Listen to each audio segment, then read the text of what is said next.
Welcome to Married and Amused, Episode 3. My name is Matt. And my name's Amanda. This week, we're going to be talking about divorce-worthy Valentine's gifts. I'm talking about, like, marital court, no counseling gonna help type, action type things. So this is a little bit of a different spin than all those lists I keep seeing with, like, worst and best and most Oh, unique. yeah, those are all way too touchy-feely. We decided to really go for, how can we land each other in an argument quicker? I don't know. So let me get this straight, Matt. Number one on our list is a Costco-sized dandruff shampoo. That's right. If I were to give you that would end us up in divorce? It would definitely end us up in a marital counseling situation because I'm really thinking, first of all, I don't have dandruff. And I certainly don't require a full-size 50-gallon barrel of dandruff shampoo from Costco. I'm just saying, though, like, if your significant other bought you dandruff shampoo, you probably have a problem.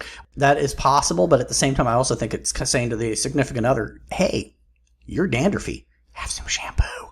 Who wants that? I also think Valentine's Day is probably not the best time to come up to your partner and be like, hey, dude, you have really bad dander. Oh, yeah. Well, I've got you taken care of for the next 6 months. I mean, this is obviously something you want to give to them on their anniversary or their birthday or even Christmas. That makes more sense. Maybe even like on one of those monumental birthdays, like 30th or 40th, because God knows you don't have enough other problems going on then. 40th is usually the nose hair and ear hair clippers. That's usually when that's good. I'm sorry. Yeah. I forgot. I haven't reached that milestone yet, but you have. Maybe you would know. I have, and I do clip my nose hairs. I got a little thing I get in there and like to really work the little electric deal around, and it does a pretty good job. You don't want to necessarily use that anywhere else after it's been up your nostrils. All right, then. Do you want to introduce the next one? Absolutely. So, number 2 on our fabulous list, the Porcelain Clown. Creepy just arrived today from Creepy Town, and I got to tell you, this thing is horrifying. I mean, it is absolutely just, I don't even have words to describe it. It's like if you took Demented and added a load of Crazy Town with it and threw it in a blender, I think it might actually spit this thing out. You're talking about a clown with like green eyeshadow, red lipstick, a little dot right on the nose. It's got that porcelain shine just enough to keep you up at night as the moonlight glows off of its face. Not to mention, too, I'm not a lover of clowns in any respect, so any clown on the screen right now would probably send me under the desk. Yeah. But this one's hat is pointy like a knife. Like, right? He just says, I'm going to kill you in your sleep to me. Well, and he looks at you, he's like, no, I just want snuggles and kisses. But in reality, he wants to hurt you. He wants to hurt you with sharp, stabby things. The clown I envision when I think about this season right? of American Horror Story. Oh, totally. And why I will not be watching that. See, they're going to have porcelain clowns, and he's going to be all stabby, what with his mismatched outfit and his creepy little smile, and his eyes. His eyes are so dead. I don't know. Yeah, that clown is definitely dead inside. But he has his arms like he wants to give you a hug. Like your neck with his hands, that type of a strangle hug. I think you may be onto something. I also think it might be best to point out too that porcelain clowns are creepy, and they're a big thing not to give on Valentine's Day. Definitely. Unless your significant other is really into them and has asked for them, then go ahead under that one scenario, get them a creepy clown like this. But otherwise, stay away from any of the creepy clowns or dolls or stuffed animals. Because once you get one of these for a holiday, what do you do with it? And I'm speaking from experience here. I have a Rico Suave bear that you gave me about 5 years ago who has leather pants, a white shirt, and is got, I think, a rose in its teeth or something. Well, okay, so I'm watching It's hidden in the cupboard. I don't know what to do with it. Like, where do you display it? Burn it with fire, clearly.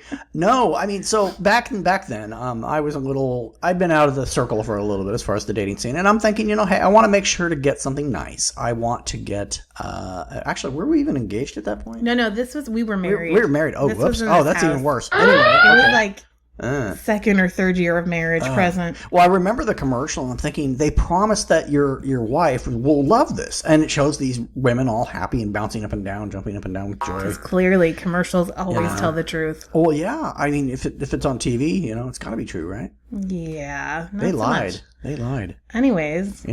Now that you have a new reason to sleep on the couch tonight, what's the third one on the list? Looks like we're going to be working with very functional number 3, and that would be for an oil change, because nothing says love like car maintenance. Yeah, this is another one of those ones that unless you've been asked specifically, just don't do it. Because Really? there's only a couple scenarios that happen here, right? Uh-oh. Either you were so unromantic that an oil change sounded like a good idea to you, or you're basically saying, hey, you haven't gotten your car in for an oil change, so I'm going to make it happen. Neither thing's good to do over a nice romantic dinner. See, and I you would think certainly so. wouldn't be getting any that night. Man, that sucks because it's like I actually was going to do this. I had it all figured out. Candlelight dinner, the whole package, everything. And then I romantically and very suavely dressed like the Rico Suave bear, actually. Same pants, same shirt. Slide over the coupon book with the oil change. Hidden inside, gently, delicately, and with swiftness. You know, that would just, there's so many things wrong with that. But on top of it, we share a car. So Yeah. that's kind of a selfish gift. This is true. Although at the time, I do believe my car was still happening. Because I know actually I washed my car. I never washed yours. You're creepy, yeah. Your creepy bear is all holding the coupon. Is that what you're envisioning? He holds everything for me. Yes. Oh. He's always doing something awesome for me. So yeah, he's definitely, when it comes to holding coupons, you have the bear take care of it. Okay. Anyways, moving on. Moving on. Number 4 is self-help books. And, you know, specifically I was thinking of this more along the lines of the self-help book Not to Give a Guy. And one I found was for his mommy issues. Oh no. And Hey! No, not saying you. Uh-huh. That was my first husband. But one I found that I think's a definitely no-go for Valentine's Day is when he's married to mom. Uh-oh. How to help mother enmeshed men open their hearts to true love and commitment. Look, if you're dating someone with mommy issues, you've kind of already screwed up. Don't make it worse by giving him a book, any type of a self-help book actually, to anybody on Valentine's Day. Well, and wouldn't it almost be empowering his mommy issues by having him having it brought to his attention? I mean, like if you think about it, it's like, okay, it's like I've accepted the fact that you have mommy issues, and I've embraced it so much so that I'm going to buy a book that essentially operates as a manual. I mean, but it's not a manual to continue that's what they say. You're not We thinking know. of it Yeah, in but like it's probably okay. Well, it's probably written by a mommy. Let's take a look. I bet you it is. I bet you it's totally written by a woman because no man's gonna freaking write this. I'm sorry. Let's see. A PhD Kenneth. Okay, whatever. So some woman named Kenneth wrote this, and is trying to get me to believe. Let's read the whole thing. It's like, okay, so how to help mother. Yeah, so no. See, it's already how to help your mother. See, it's in there. Yeah, it's a thing. I don't think so. It's a thing. I'm telling you, it's subliminal. If you go like every 4 words, look. I'm just saying that Valentine's Day is not the time to help each other out with your issues. It's supposed to be a day to like celebrate your love of each other, and pointing out something that's wrong is not going to end well. Actually, Valentine's Day is celebrating the greeting card industry and the buying crap. Oh, for the, seriously? You're going to go there? Oh, it is. It totally is. Okay, then if we're going to go there, then why don't we just say that Valentine's Day is celebrating the martyrdom of St. Valentine, who was like murdered for marrying people or something. I mean, come on. Oh, yeah. I mean, if you want to go back far enough. So Valentine's Day is supporting murder. Let's just start it out that way. Oh, sounds about right. If you want to be cynical. Yeah. By the way, you're not off the hook just because you said it's for the greeting card industry or whatever. No, it's totally a wonderful, joyous holiday that men get giddy over every year. They think about, oh gosh, So you're telling me that it's too difficult for you or men, let's just not call a spade, and say that like one day a year you can't like one day a year get out of your norm and be romantic. Well, where the hell's Man's Day? When the fuck does the rest of the fucking year? Okay, well you win that argument. I have nothing on that one. That's kind of true. Okay, then shall we move on to the final one? Assuming we stay married that long, yeah. All right. The last one is the honey-do list from hell.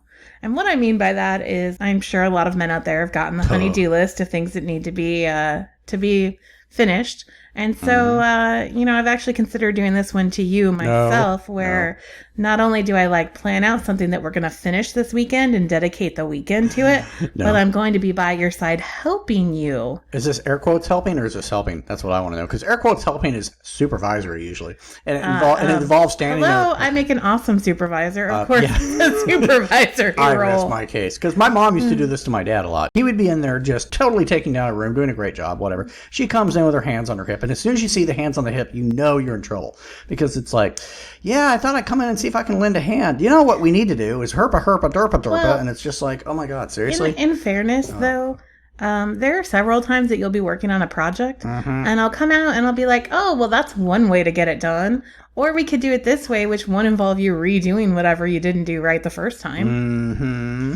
So I'm just saying, Yeah, I'm gonna this say may no. not be something to offer on Valentine's Day. If you're trying to stay married, Yeah. if you're trying to have a good Valentine's Day, and maybe you haven't had good ones in the past, Imagine that. these are things to avoid, and it'll help better your odds of impressing that special someone and not being at each other's throats all evening. Well, I mean, a man's being romantic, and as far as this stuff's concerned, it's like, okay, the Was honey. that romantic in air quotes? Yes, because a man can be romantic, and because I kind of feel like that's kind of like a swipe it, guys. It's like a man can be romantic. It's like, oh, hey, look, I remembered to do the dishes or take out the trash. Hey, I took off my socks before we made whoopee. Whatever the thing may be, it's like, hey, I have no words. That's so sad. hey, I have not cut a hole in the monkey suit yet, so we're okay. All right, so Yeah, anything that's else? definitely not going to happen. Not into furry. Okay, no, me either. All right, so I think that is all 5 of our douche nickies. I think that's really about it. Now, collectively, I want to say that, for all you guys out there celebrating Valentine's Day, don't be dicks to each other. Don't set yourself up for unrealistic expectations. No, and that goes to both genders. Yeah, that one I'm saying to the women out there. Sure. give yourself some good expectations, and you'll have a good day. That's probably good advice, because let's face it, if the man makes it up off the couch and manages to put the remote and the beer down, that's actually a win for you guys. So, just saying. Well, I think that's it for us this week. Be sure to join in next time and see what we come up with on Married and Amused. Bye. Bye, Aziz.